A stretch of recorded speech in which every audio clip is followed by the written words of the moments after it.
नमस्ते। स्वागत है आप सभी का मेरे इस चैनल पवित्र ज्ञान में। फ्रेंड्स, इस वीडियो में मैं आपको प्रदोष व्रत से संबंधित कुछ जानकारी दूंगी कि प्रदोष व्रत कब करना चाहिए और किस दिन के व्रत रखने से कौन सी फल प्राप्त होते हैं।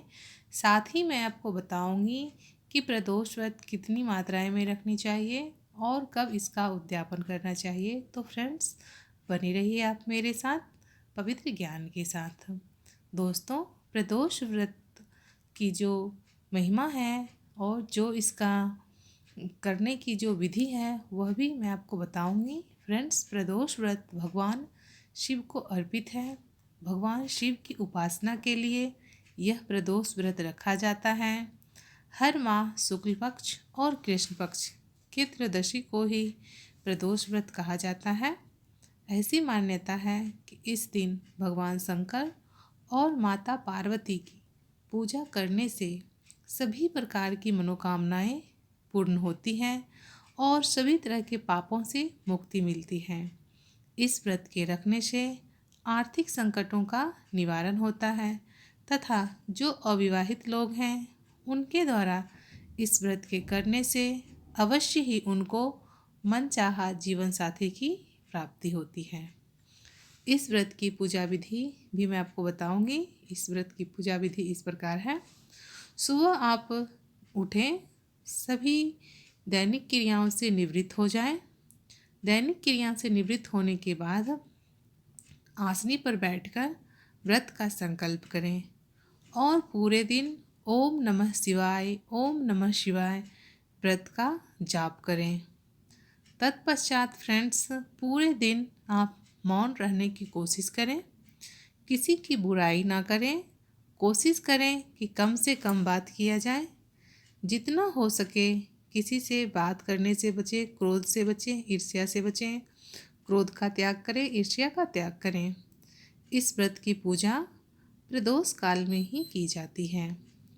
प्रदोष काल कहते किसको हैं? तो शाम से रात्रि के मिलन का जो समय होता है फ्रेंड्स, वही प्रदोष काल कहलाता है। सूर्यास्त पूरे दिन तो जो मैं विधि बताई हूँ उस विधि को पालन करें और सूर्यास्त होने से पहले आप स्नान करके स्वच्छ कपड़े पहने और पूजा पर बैठ जाएं। पूजा पर बैठते समय फ्रेंड्स, आप दिशा का अवश्य ध्यान रखें। दिशा हमेशा पूर्व या उत्तर दिशा ही पूजा की होनी चाहिए।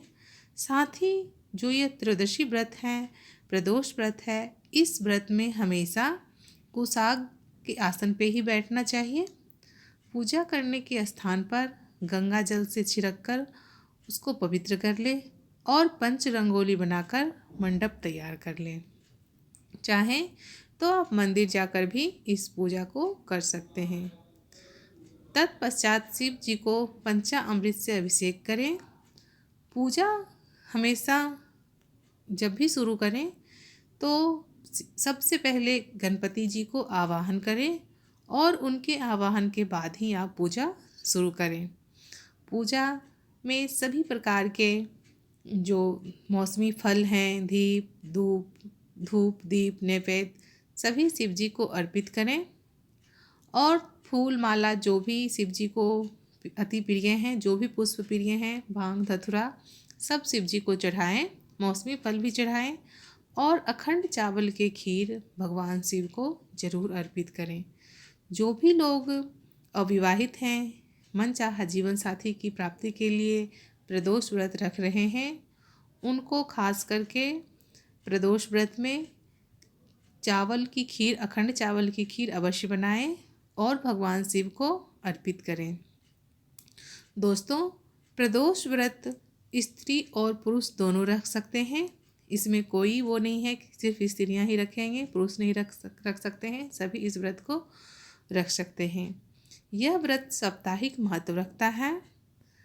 जो ये व्रत है, त्रयोदशी कभी शनिवार को पड़ता है, कभी सोमवार को पड़ता है, तो कभी बुधवार को पड़ता है। जो ये त्रयोदशी व्रत है दोस्तों, अलग अलग दिन के अलग अलग महत्व हैं और इसके अपने अलग अलग फल भी हैं। तो आइए सबसे पहले हम देखते हैं कि जो रविवार का प्रदोष व्रत है, जो रविवार त्रयोदशी व्रत है, उस व्रत के करने से क्या फल मिलते हैं। दोस्तों, रविवार त्रयोदशी व्रत रखने से आयु में वृद्धि होती है तथा अच्छे स्वास्थ्य की प्राप्ति होती है। सोमवार त्रयोदशी व्रत रखने से आरोग्य प्रदान होता है और सभी प्रकार की इच्छाओं की पूर्ति होती है। मंगलवार के व्रत रखने से रोगों से मुक्ति मिलती है तथा स्वास्थ्य लाभ मिलता है।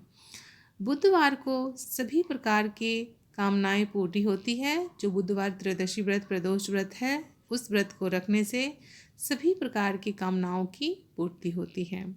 गुरुवार को व्रत रखने से शत्रुओं का विनाश होता है।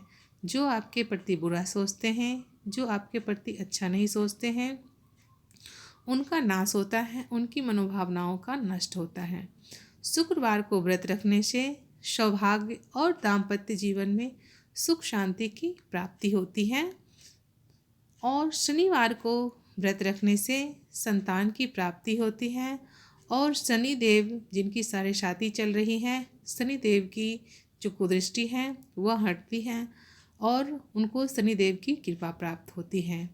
अपने उद्देश्यों को ध्यान में रखकर आप जो प्रदोष व्रत करते हैं, जब प्रदोष व्रत किए जाते हैं, जो करना चाहते हैं उस व्रत को उस दिन के हिसाब से आप अवश्य करें।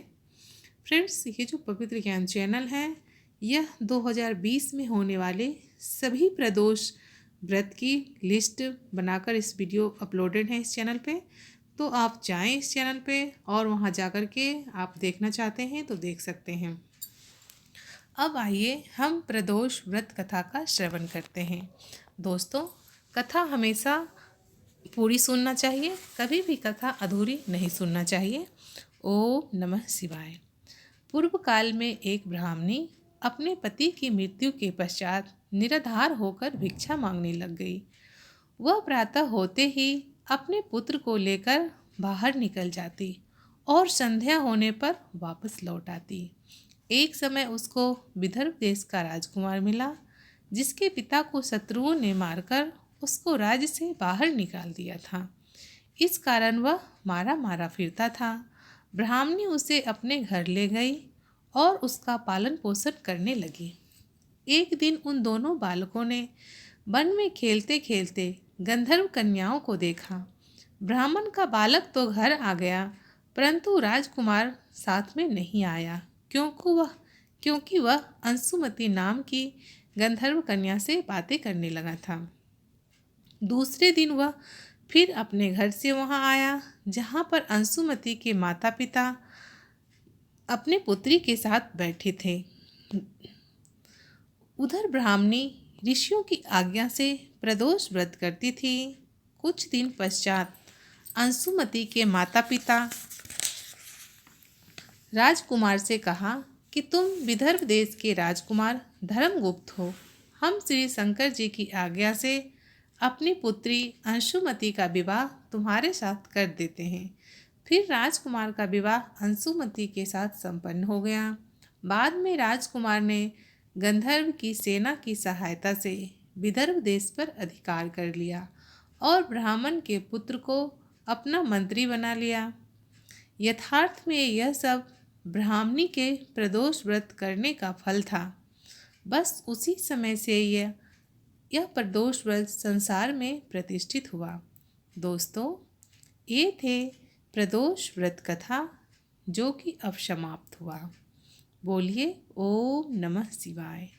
फ्रेंड्स, जो यह प्रदोष व्रत है, इस व्रत को करने से अगर जो सौभाग्यवती स्त्रियां हैं वह व्रत करती हैं, तो इस व्रत के करने से उनके जीवन में सुख शांति और दाम्पत्य जीवन की जो सुख है उस सुख का अनुभव होता है, सुख शांति की प्राप्ति होती है।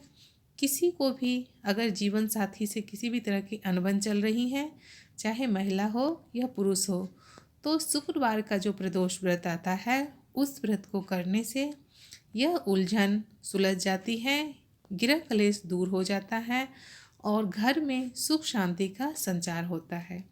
वहीं जो अविवाहित महिलाएं हैं, जो का शादी नहीं हुआ है, वह भी शुक्रवार को व्रत रखें तो उनको मनचाहा फल अवश्य मिलता है, मनचाहा जीवन साथी की प्राप्ति होती है। दोस्तों, ये तो थी प्रदोष व्रत के बारे में कुछ जानकारी। अगर आपको वीडियो अच्छा लगता है फ्रेंड्स, तो आप वीडियो को लाइक कीजिए और पवित्र ज्ञान चैनल को सब्सक्राइब ज़रूर कीजिए। इसी के साथ ही मैं अपनी वाणी को विराम देती हूँ, आपसे विदा लेती हूँ। मिलते हैं नेक्स्ट वीडियो में, तब तक के लिए देखते रहिए आप पवित्र ज्ञान। Thanks for watching.